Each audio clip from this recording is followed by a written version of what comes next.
اس سے پہلے کہ جنات کے وجود سے انکار کرنے والے اور دادا مذکور کے جذباتی تجربے کو فریب خیال قرار دینے کا مسئلہ نزاعی بنتا، ٹرین کی رفتار سست پڑ گئی۔ لاہور آ گیا کا شور مچا اور سب نے اپنا اپنا سامان اور خاندان سنبھالنا شروع کیا۔ ٹرین تو کوٹ رادھا کشن کے بعد ہی لاہور میں تھی۔ کینٹ سے پہلے گلبرگ اور نواحی بستی کے درمیان سے گزری تھی اور نان سٹاپ جا رہی تھی۔ دھرمپورہ کی نہر کا پل آیا تو میں نے سر جھکا کے کھڑکی سے جھانکا اور مجھے بانسوں والی سڑک کی ایک جھلک دکھائی دی۔ پھر وہ سڑک دکھائی دی جس کا پھاٹک بند تھا۔ ایک طرف گھڑی شاہو اور دوسری طرف صدر سے آنے والی ٹریفک رک گئی تھی۔ لوکو شیڈ میں سے نکلتے 5 منٹ گزر گئے۔ پھر ٹرین دندناتی ہوئی بلند و بالا چھتوں کے نیچے کلیوں اور لوگوں کے شور و غل سے گونجتے پلیٹ فارم پر جا رکی۔ میں نے چائے کی ٹرے ایک خالی ہونے والی سیٹ پر رکھی اور نیچے اتر گیا۔ یہ بھی ایک غلطی تھی۔ میں باہر جانے والے گیٹ کی سمت بڑھ رہا تھا کہ ایک ویٹر نے مجھے دیکھا۔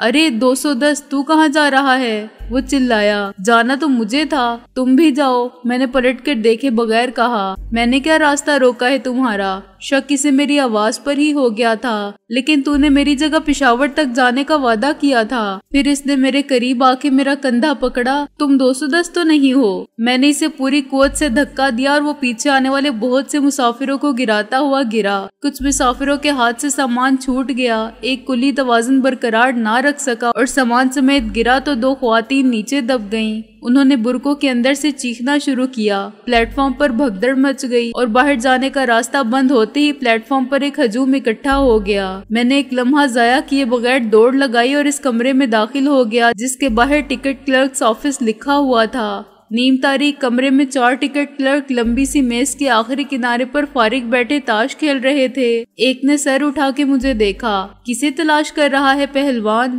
وہ آپ کے ساتھ ہوتے ہیں نا، ایک لمبے پتلے سے۔ میں نے سوچے سمجھے بغیر کہا۔ پراچا صاحب کیا کام ہے ان سے؟ اس نے چال چلتے ہوئے کہا۔ نکالو اپنا غلام۔ میں نے 100 کا ایک نوٹ نکالا۔ یہ دینا تھا ان کو، ادھار لیا تھا میں نے کہا اور ساتھ والے کمرے کی طرف چل پڑا۔ ٹکٹ چیکر نے دیکھے بغیر 100 کا نوٹ جیب میں رکھا تھا۔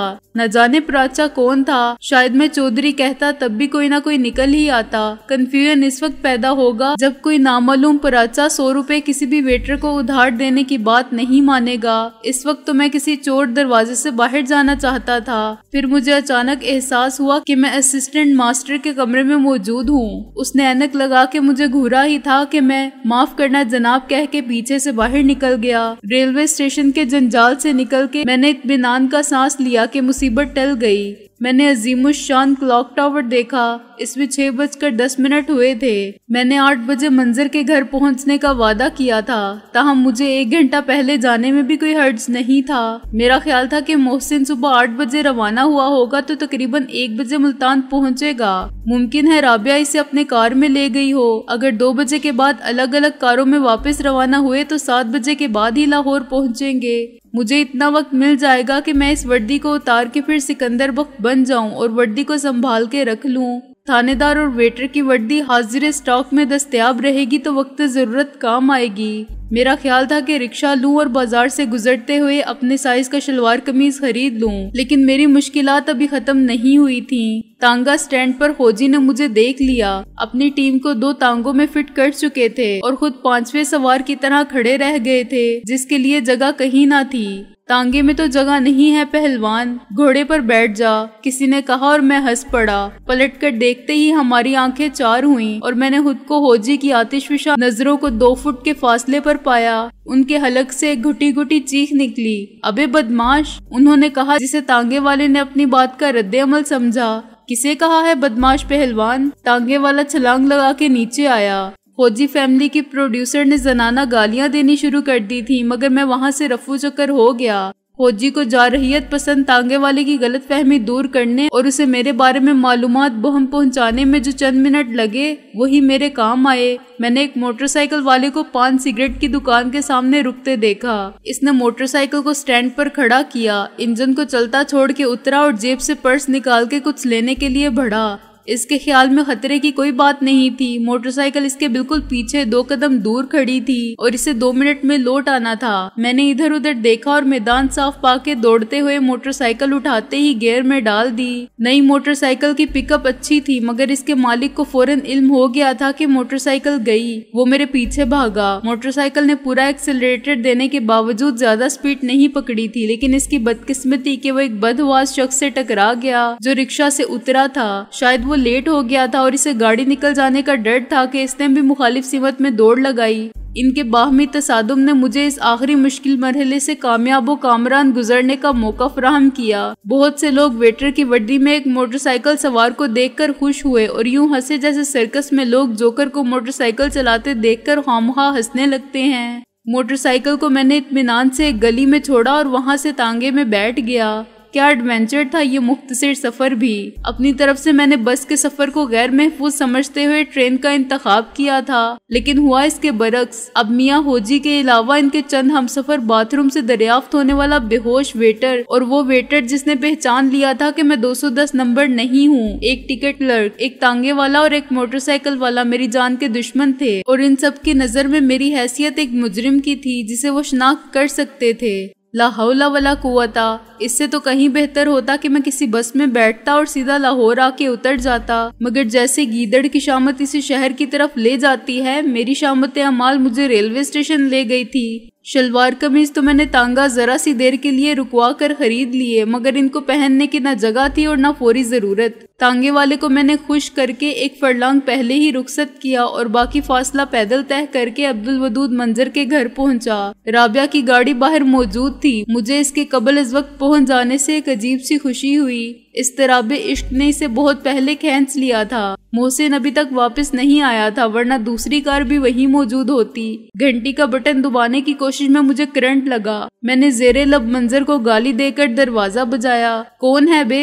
منظر نے ایک کھڑکی کا پردہ تھوڑا سا ہٹا کے کہا۔ تمہارا باپ، میں نے کہا۔ نمبر 210 جسے 220 وولٹ کا کرنٹ لگا ہے۔ آواز پہچاننے کے بعد منظر نے دروازہ کھولا اور گلا پھاڑ کے ہنسا۔ ابے بھوتنی کے 210 نمبر کی اولاد، آ گیا اپنی اصل اوقات پر۔ چل اچھا ہوا کہیں نوکری سے تو لگا۔ اس نے میرے ایک دھپ مارا، میں نے اس کے 2 ہاتھ مارے۔ یہ خطرے کی گھنٹی لگانے کا مقصد کیا ہے؟ اندر بھی الیکٹرک چیئر رکھوا لے۔ اسی وقت رابعہ نمودار ہوئی، حیران ہوئی، ہنسی اور شرمائی۔ میں نے پیشہ ور ویٹر کے انداز میں کہا، آپ چائے پسند کریں گی میڈم یا کافی؟ اور اس کے ساتھ کیا کھائیں گی؟ بلا تکلف لے آئیے اندر سے۔ آدھے گھنٹے بعد جب میں نہا کے کپڑے بدل چکا تھا اور کافی کے ساتھ سینڈوچ کی پلیٹ صاف کر رہا تھا جو رابعہ نے بنائے تھے، تو مجھے محسن کا خیال آیا۔ معاف کیجیے گا، بھوکے تو آپ لوگ بھی ہوں گے، مجھے خیال نہیں آیا پوچھنے کا۔ بڑی بد اخلاقی کی بات ہے، لیکن اس سے زیادہ تشویش کی بات یہ ہے کہ شیروانی صاحب لیٹ کیوں ہو گئے؟ میں نے کہا۔ ارے وہ سالہ کون سا کم ہے؟ منظر نے کہا۔ جیسی روح ویسے فرشتے۔ بھاگ گیا وہ کار سمیت کسی کے ساتھ۔ ہمیں تو خیر کبھی ایسا موقع ہی نہیں ملا۔ یار منظر، اپنے چودھری دلاور صاحب کا کیا حال ہے؟ میں نے کہا۔ شکاری کی اولاد پولیس ریمانڈ پر ہیں آج کل۔ وہ گلا پھاڑ کے ہنسا۔ سالے کی ضمانت بھی نہیں ہوئی۔ ضمانت کیوں؟ یار ایسے شریف آدمی نے کیا جرم کیا تھا؟ میں نے کہا۔ منظر نے پھر مجھے ایک دھپ رسید کرنے کی ناکام کوشش کی۔ اچھا پھنسایا ہے تم دونوں نے اسے۔ ادھر محسن نے وہ صندوق اندر اتروا دیا، ادھر پولیس پہنچ گئی چودھری صاحب کے گھر۔ بیگم صاحبہ نے بڑی خوشی سے صندوق رکھ لیا اور محسن تو خیر باہر سے ہی کھسک لیا تھا۔ وہ تانگے والا بھی چلا گیا تھا۔ چودھری صاحب پولیس کے ساتھ ساتھ ہی پہنچے۔ بس چند منٹ کا فرق تھا۔ اب وہاں بڑی گرما گرمی ہوئی۔ پولیس مصر تھی کہ اس میں لاش ہے۔ چودھری دلاور بہت گرم ہوا کہ کس الو کے پٹھے نے کہا ہے۔ وہ کوئی کرام شیخ ٹائپ انسپیکٹر تھا۔ کہنے لگا کہ کسی پڑوسی نے سب کچھ دیکھ کر فون کیا ہے۔ بیگم صاحبہ کی حالت غیر تھی کہ بیٹھے بٹھائے یہ کیا مصیبت نازل ہو گئی۔ میاں بیوی کا جھگڑا الگ شروع ہو گیا۔ چودھری چلانے لگا کہ میرا نام لے کر کوئی ایٹم بم دے جائے تو لے لینا اور کر دینا تباہ اس گھر کو۔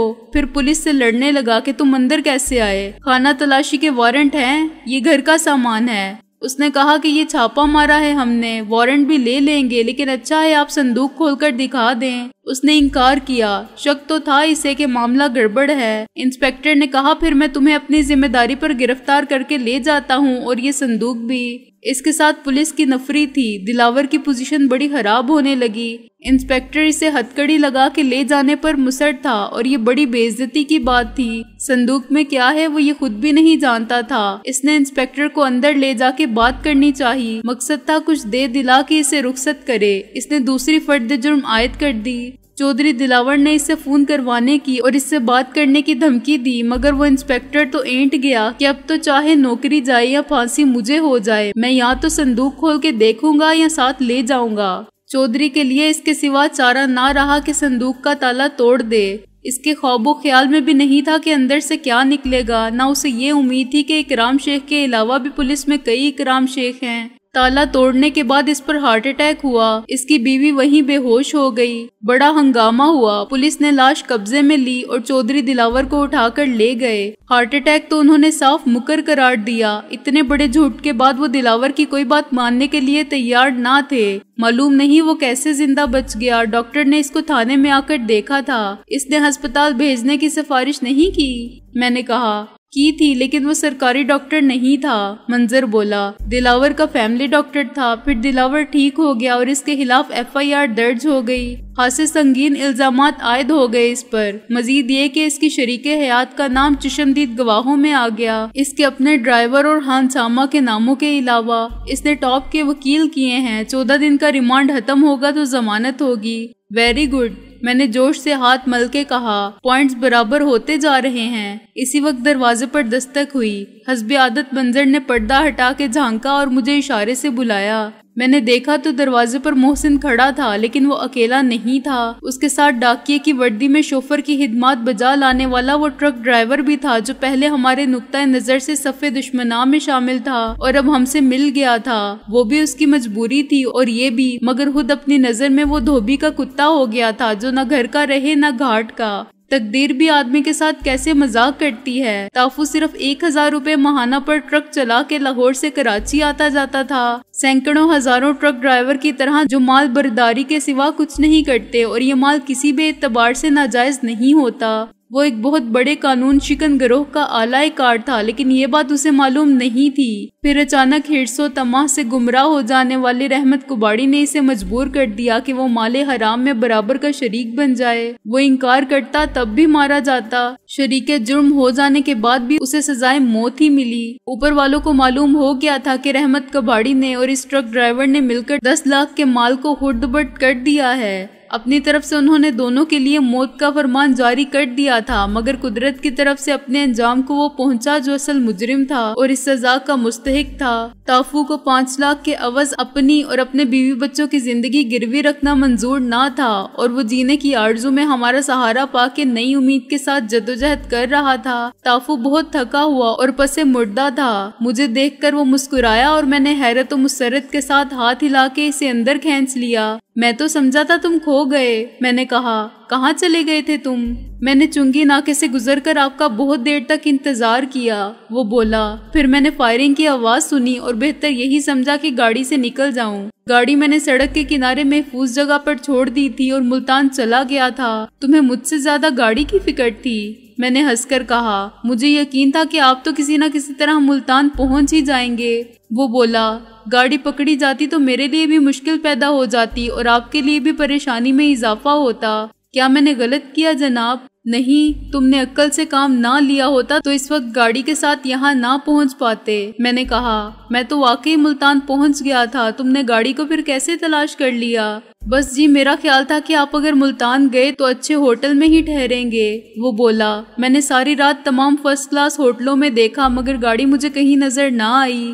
میں مایوس ہو کے واپس لوٹ رہا تھا کہ گاڑی ایک سینما کے سامنے مل گئی۔ میں دور کھڑا دیکھتا رہا۔ 3 گھنٹے بعد میں نے محسن صاحب کو دیکھا۔ یہ گاڑی لے جانے کے لیے آئے تھے، میرے سامنے سے گزرے تو میں نے ہاتھ ہلا کے اشارہ کیا اور انہوں نے پہچان لیا۔ تم رات بھر مجھے تلاش کرتے رہے ہو تو یقیناً سوئے نہیں ہوگے۔ میں نے کہا بس جی، فکر ہو تو نیند بھی کہاں آتی ہے۔ وہ بولا اپنا ڈر تھا، بیوی بچوں کا خیال تھا اور آپ کی طرف سے تشویش تھی۔ محسن صاحب نے بتایا کہ سب ٹھیک ہے تو تسلی ہوئی۔ راستے میں پلک جھپکی تھی کہ لاہور آ گیا۔ اچھا اب تم نہا دھو کے کپڑے بدل لو۔ میں نے کہا یہ ڈاکیے کی وردی اتار دو، کچھ کھا پی کے آرام کر لو۔ کل دیکھیں گے کہ تمہیں اور تمہارے خاندان کو بحفاظت کہاں منتقل کیا جائے اور کیسے۔ منظر نے اور رابعہ نے یہ سب گفتگو خاموشی سے اور توجہ سے سنی۔ محسن کو ڈرائیونگ نے تھکا دیا تھا اور وہ جوتوں سمیت صوفے پر دراز تھا، لیکن سویا نہیں تھا، محض آنکھیں بند کیے لیٹا تھا۔ تافو کی نظر بار بار منظر اور رابعہ کی طرف سوالیہ انداز میں اٹھتی تھی۔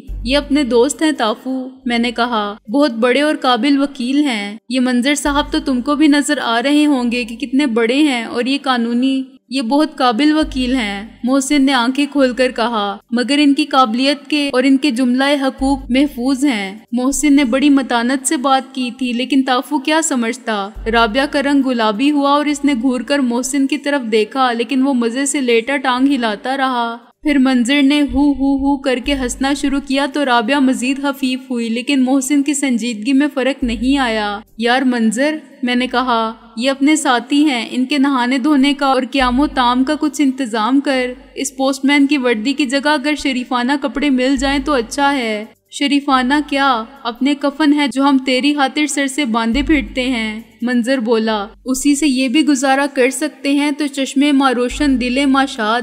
آئیے جناب۔ وہ تافو کو اندر لے گیا۔ میں نے جوتا اتارا۔ نور چشمی، تمہاری زبان کے بریک فیل کیوں ہو جاتے ہیں بے موقع؟ اور جوتا کھینچ کے اس کی طرف پھینکا، مگر وہ بڑی پھرتی سے اٹھ بیٹھا اور بچ گیا۔ خاتون، دیکھ رہی ہیں یہ لاقانونیت؟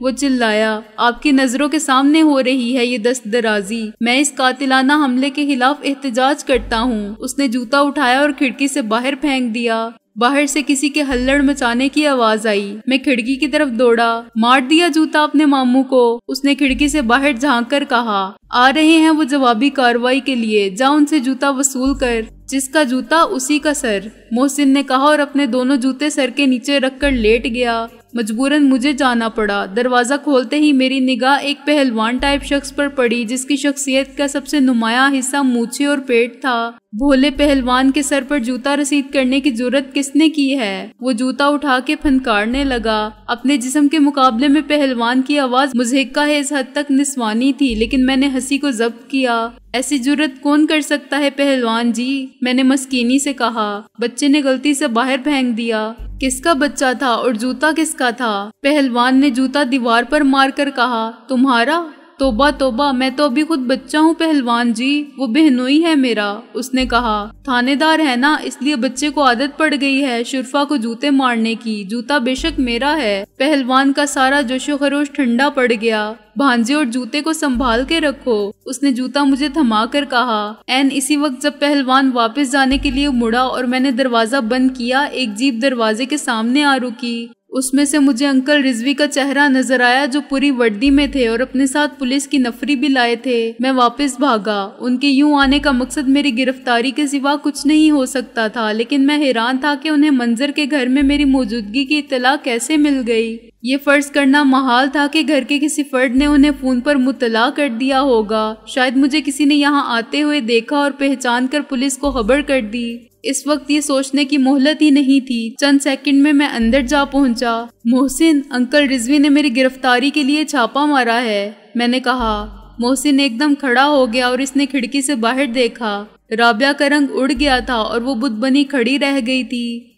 وہ یہاں کیسے آ پہنچے؟ محسن نے کھڑکی بند کر دی۔ مجھے نہیں معلوم، لیکن میں اس وقت گرفتار ہونے کا خطرہ مول نہیں لے سکتا، میں نے کہا۔ باہر جو گاڑی کھڑی ہے وہ ڈاکٹر امجد کے نام پر رجسٹرڈ ہے، اسے میں یہیں چھوڑ کر جا رہا ہوں۔ لیکن کہاں؟ رابعہ نے گھبرا کے کہا۔ اندر کال بیل بجنے لگی۔ میں اب دروازے سے تو نہیں نکل سکتا، میں نے کہا۔ اسی وقت منظر نمودار ہوا۔ منظر، باہر انکل رضوی اپنے پولیس فورس کے ساتھ کھڑے ہیں، میں نے کہا، مجھے گرفتار کرنے کے لیے۔ پھر کیا ہوا؟ وہ بولا۔ کھڑا رہنے دے، ابے وکیل کا گھر ہے، ٹنڈلاٹ بھی وارنٹ کے بغیر اندر نہیں آ سکتا۔ یار انکل رضوی بے وقوف نہیں ہے، وہ گھٹ سے وارنٹ نکال کے دکھا دیں گے، میں نے گھبرا کے کہا، کیونکہ کال بیل اب مسلسل بج رہی تھی۔ تو جا کے انہیں روک، میں اندر سے ہو کے چھت پر چلا جاتا ہوں اور ساتھ والے گھر میں اترنے کی کوشش کرتا ہوں۔ راستہ ہے نا؟ راستہ تو ہے، منظر بولا، مگر بھوتنی کے یہ ایک اور مصیبت ہو جائے گی،